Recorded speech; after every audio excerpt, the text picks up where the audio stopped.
El año comenzó con una anomalía climática que los meteorólogos llamaron bloqueo atmosférico, pero que en las calles de la Ciudad de México se sintió como una sentencia de muerte. Durante 4 meses, no cayó una sola gota de agua.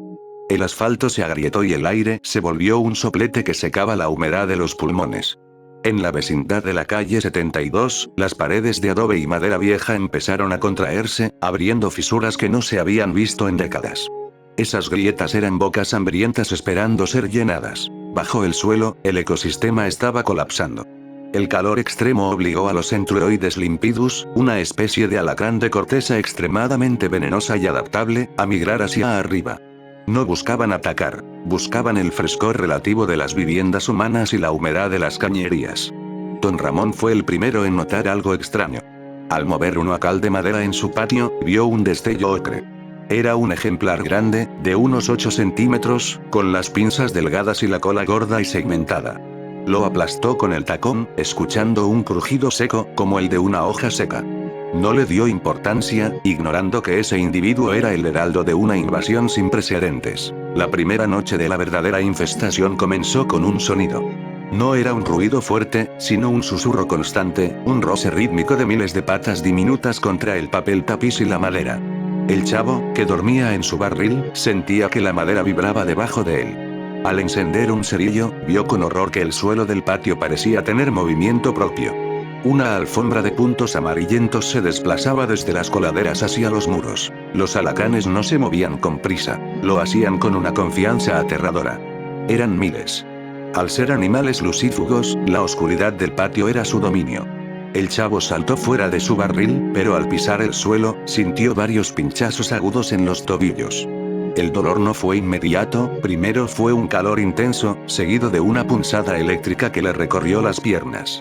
Gritó, despertando a la vecindad, mientras las sombras proyectadas por su cerillo revelaban que las paredes estaban tapizadas de aguijones erguidos. Don Ramón salió de su vivienda ante los gritos del chavo. Al encender la luz del patio, la escena fue dantesca. Doña Florinda, Kiko y Doña Clotilde se asomaron a sus puertas, quedando petrificados. El suelo no era de cemento, era una masa hirviente de arácnidos. La chilindrina, que se había levantado al baño, fue la primera en sufrir una picadura grave. Un ejemplar que colgaba del marco de la puerta le cayó en el cuello y la picó 2 veces antes de ser aplastado. En cuestión de minutos, la neurotoxina empezó a actuar. La niña comenzó a salivar de forma profusa, cialorrea, y a quejarse de que la lengua se le sentía gorda. El veneno de los alacranes de corteza ataca los canales de sodio de las células nerviosas, provocando una descarga caótica de señales. Don Ramón, desesperado, intentó succionar la herida, un error común que solo sirvió para que él también empezara a sentir el entumecimiento en los labios. La vecindad estaba a kilómetros del hospital más cercano y las calles estaban bloqueadas por obras viales. Estaban atrapados en un nido de ponzoña. Para el segundo día, el calor no cedía y los alacranes habían colonizado el interior de todas las viviendas. Se descubrió que la estructura de la vecindad, con sus techos de vigas de madera y rellenos de tierra, era el hábitat perfecto. Los animales caían literalmente de las lámparas y se escondían en los pliegues de la ropa. Doña Florinda encontró un nido completo, una hembra con decenas de crías blancas en el lomo, dentro de su caja de harina. La paranoia se apoderó de todos. No podían sentarse, no podían acostarse, no podían vestirse sin inspeccionar cada milímetro de tela. El olor en la vecindad cambió. Un aroma rancio y almizclado, producto de las feromonas de agregación de los alacranes y de sus excrementos, impregnaba el aire. La comida se volvió una trampa. Los animales se sentían atraídos por el olor de las carnes y las frutas, cayendo en los platos en medio de las comidas. El acto de comer se convirtió en un ejercicio de vigilancia extrema. Don Ramón y el señor Barriga, quien llegó a cobrar la renta y terminó atrapado en la oficina de la entrada, intentaron una fumigación desesperada con insecticidas agrícolas que compraron de contrabando. Fue un error catastrófico.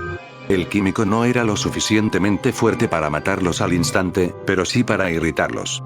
En lugar de morir, los alacranes salieron de los muros en masa, huyendo del veneno. Fue una visión sacada del infierno. Las paredes sudaban alacranes. Miles de ellos caían al suelo en una lluvia de quitina. El sonido de sus cuerpos golpeando el pavimento era como el de granizo cayendo sobre un techo de lámina. Al estar irritados, los animales picaban a cualquier cosa que se moviera. El perro de la calle que a veces dormía en el zaguán murió en menos de 10 minutos tras ser atacado por una docena de ejemplares. Sus gemidos cesaron cuando su sistema respiratorio se paralizó por el veneno. La electricidad falló esa noche. Sin luz, el peligro se multiplicó por 1000. Los vecinos se agruparon en el centro del patio, sobre mesas de madera cuyas patas habían colocado dentro de latas con aceite para evitar que los alacanes treparan. Sin embargo, los animales demostraron ser inteligentes. Escalaban por el techo y se dejaban caer sobre las mesas desde arriba. El chavo, envuelto en una manta que sacudía constantemente, no dejaba de temblar. El calor era sofocante, pero nadie se atrevía a desvestirse. El profesor Girafales llegó con unas linternas, pero la luz solo servía para ver cómo los alacanes rodeaban las mesas, esperando un descuido. El sonido de sus colas golpeando rítmicamente contra el suelo, un clic-clic metálico, se volvió la banda sonora de su desesperación. Estaban siendo asediados por un ejército que no necesitaba dormir ni descansar. El tercer día trajo consigo el olor de la descomposición. No solo era el perro muerto en el zaguán, sino miles de alacanes que habían muerto por el calor extremo o por las peleas caníbales entre ellos, ya que ante la falta de otras presas, empezaron a devorarse unos a otros. El hedor de la quitina podrida y los fluidos internos de los arácnidos era una mezcla de pescado rancio y amoníaco. Doña Clotilde empezó a delirar, asegurando que los alacanes eran demonios enviados por sus pecados. Se negaba a moverse de su silla, incluso cuando un alacrán caminaba por su brazo. Don Ramón tuvo que amarrarla para evitar que se lanzara al suelo infestado. El agotamiento físico era extremo. Llevaban más de 48 horas sin dormir, vigilando cada sombra, cada movimiento. Los ojos de todos estaban inyectados en sangre, no por el llanto, sino por la falta de descanso y la tensión constante. Se descubrió que la principal fuente de la plaga era un viejo pozo ciego sellado bajo la vivienda número 24, que había pertenecido a un inquilino fallecido años atrás. El calor había secado el pozo, y las grietas en el cemento permitieron que la colonia masiva que vivía allí emergiera. Don Ramón, armado con una pala y cubierto con capas de ropa gruesa a pesar del calor, intentó sellar la grieta con cemento rápido. Fue un acto suicida. Al golpear el suelo, la vibración despertó a la madre de la colonia. Miles de alacanes salieron disparados como una fuente de agua negra. Don Ramón fue cubierto en segundos. Sus gritos fueron desgarradores mientras sentía decenas de aguijones atravesando su ropa. Logró salir del cuarto y desplomarse en el patio, pero su cuerpo entró en shock anafiláctico casi de inmediato. Su pecho se hundía en un esfuerzo inútil por respirar mientras su garganta se cerraba. Sin médicos y con Don Ramón agonizando, el profesor Girafales tuvo que improvisar. Recordó que el frío extremo ralentiza la absorción del veneno. Usaron los pocos hielos que quedaban en el refrigerador de Doña Florinda para cubrir el pecho y el cuello de Don Ramón. Fue una medida desesperada que, milagrosamente, le dio unos minutos más de vida. Sin embargo, el asedio no terminaba. Los alacranes, atraídos por el olor del sudor y el dióxido de carbono de los humanos agrupados, empezaron a formar puentes unos sobre otros para alcanzar las mesas. Era una inteligencia de colmena aterradora. El chavo usaba un periódico enrollado para golpear a los que se acercaban, pero eran demasiados. La vecindad se había convertido en un sistema digestivo gigante, y ellos eran la comida. Finalmente, al cuarto día, una patrulla que pasaba por la zona escuchó los gritos de auxilio. Al asomarse por el zaguán, los policías retrocedieron horrorizados. Solicitaron apoyo inmediato de la Secretaría de Salud y del Cuerpo de Bomberos. La zona fue acordonada. Hombres con trajes de protección NBQ, nuclear, biológico, químico, entraron en la vecindad con lanzallamas y potentes aspiradoras industriales. El rescate fue traumático. Los vecinos tuvieron que ser sacados en camillas, pasando por encima de montañas de alacanes muertos y moribundos. El chavo fue sacado en brazos de un paramédico, mirando con ojos vacíos cómo los bomberos quemaban los nidos en los techos. El fuego era lo único que parecía detenerlos. El olor a carne quemada de los arácnidos llenó la manzana, una señal de que la batalla final había comenzado. Los inquilinos fueron llevados a una unidad de cuidados intensivos especializada en toxicología. Don Ramón pasó 3 días en coma, conectado a un ventilador mecánico. El resto recibió dosis masivas de antiveneno. Pero el tratamiento físico era solo una parte. El daño psicológico era profundo. La chilindrina despertaba gritando, rascándose la piel hasta sangrar, convencida de que todavía sentía patas caminando bajo su dermis. Mientras tanto, en la vecindad, el exterminio continuaba. Los expertos descubrieron que la colonia era tan grande que había alterado la estructura misma del edificio. Los alacanes habían excavado túneles en el adobe húmedo, debilitando los cimientos. El edificio fue declarado pérdida total. No se trataba solo de matar a los insectos, sino de que la estructura ya no era segura para ser habitada. Cuando los exterminadores terminaron la fase inicial, sacaron de la vecindad más de 50 sacos industriales llenos de alacanes muertos. Se estimó que la colonia superaba los 100.000 ejemplares. Al abrir los muros, encontraron cámaras llenas de restos de otras plagas, indicando que los alacanes llevaban años creciendo en silencio, alimentándose de la desidia y la falta de mantenimiento de la propiedad. El señor Barriga, recuperado del shock, tuvo que enfrentar la realidad. Sus ahorros se habían esfumado junto con el edificio. La vecindad de la calle 72, escenario de tantas comedias y dramas cotidianos, estaba siendo devorada por máquinas demoledoras, para evitar que la plaga se extendiera a las casas vecinas. El polvo de la demolición estaba cargado de partículas de veneno seco, obligando a los trabajadores a usar máscaras especiales. Semanas después, los vecinos fueron dados de alta, pero ya no tenían a dónde ir. El chavo regresó al lote baldío donde antes estaba su hogar. El suelo había sido cubierto con una capa gruesa de cal y cemento. No quedaba rastro de su barril ni de su vida anterior. Se sentó en la acera, mirando el terreno yermo, y juró que todavía escuchaba el clic-clic de los aguijones bajo la tierra. Doña Florinda se mudó a un departamento pequeño, pero desarrolló una fobia extrema a la oscuridad. Mantenía todas las luces encendidas las 24 horas, y revisaba sus sábanas cada media hora. Kiko ya no quería jugar. Se pasaba el día mirando sus manos, aterrado por la idea de que algo pudiera salir de sus poros. El veneno no solo había infectado su sangre, había infectado sus almas. Un año después, el verano volvió con la misma intensidad. El lote baldío donde estaba la vecindad empezó a presentar grietas debido a la sequía. Un niño que pasaba por ahí vio algo moverse en una de las fisuras. Era un alacrán pequeño, de color paja, casi transparente. Lo vio desaparecer en la profundidad de la tierra, hacia donde el calor de la ciudad se concentra en las alcantarillas. La plaga no había sido erradicada, solo desplazada.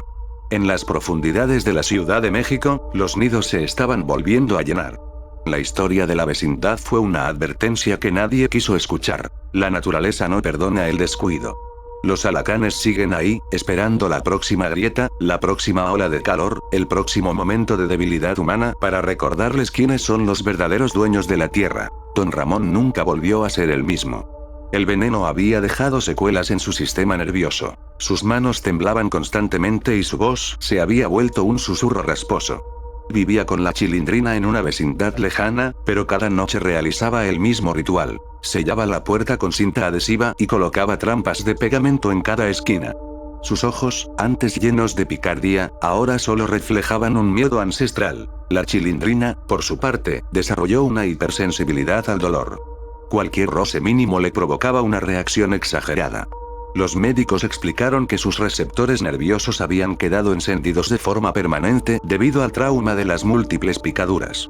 La alegría se había evaporado de sus vidas, sustituida por una vigilancia agotadora que los consumía día tras día. El señor Barriga, intentando recuperar algo de su fortuna, vendió el terreno a una empresa constructora. Sin embargo, los trabajadores se negaron a excavar tras encontrar restos de nidos activos en las capas profundas del suelo. Se descubrió que los alacanes habían llegado a la capa freática, creando una red de túneles que se extendía por varias manzanas a la redonda. El costo de sanear el terreno era prohibitivo. El lote quedó abandonado, convirtiéndose en una cicatriz en medio de la ciudad.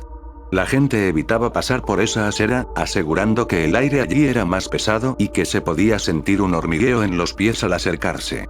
Los mitos urbanos empezaron a crecer. Hablaban de alacanes gigantes que vivían en el centro del lote, alimentándose de gatos y perros callejeros. El chavo, que ahora vivía en un refugio para jóvenes, nunca pudo olvidar el sonido del asedio. En sus pesadillas, el barril no era madera, sino un exoesqueleto gigante que lo apretaba hasta asfixiarlo. A veces, despertaba sintiendo un dolor punzante en el pecho, justo donde un alacrán lo había picado la última noche. El médico del refugio decía que era psicosomático, pero el chavo sabía que era el veneno llamándolo desde su sangre. Visitaba el lote baldío de vez en cuando, dejando un pequeño trozo de pan en la orilla, como una ofrenda para calmar a las bestias que vivían debajo.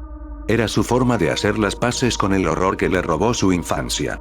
En su mente, la vecindad seguía ahí, pero habitada por seres de quitina que usaban los restos de sus vidas para construir su propio reino de sombras. Investigadores de la UNAM se interesaron por el caso de la calle 72. Al analizar los restos de los alacranes, descubrieron una mutación en su veneno, haciéndolo resistente a los sueros convencionales. La presión de la vida urbana y la contaminación habían forzado a los arácnidos a evolucionar hacia una forma más letal y agresiva.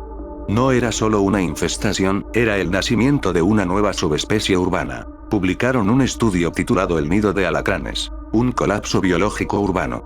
El informe advertía que las condiciones que crearon la plaga en la vecindad estaban presentes en miles de otros edificios antiguos de la ciudad. Pero como suele suceder con las advertencias científicas, el informe fue archivado y olvidado por las autoridades, preocupadas por temas más inmediatos y menos grotescos. Doña Clotilde murió un año después, no por el veneno, sino por la angustia. En su lecho de muerte, juraba que veía alacranes bajando por las paredes del hospital. Sus últimas palabras fueron un susurro de terror. Ya vienen por mí, sus patas me están acariciando.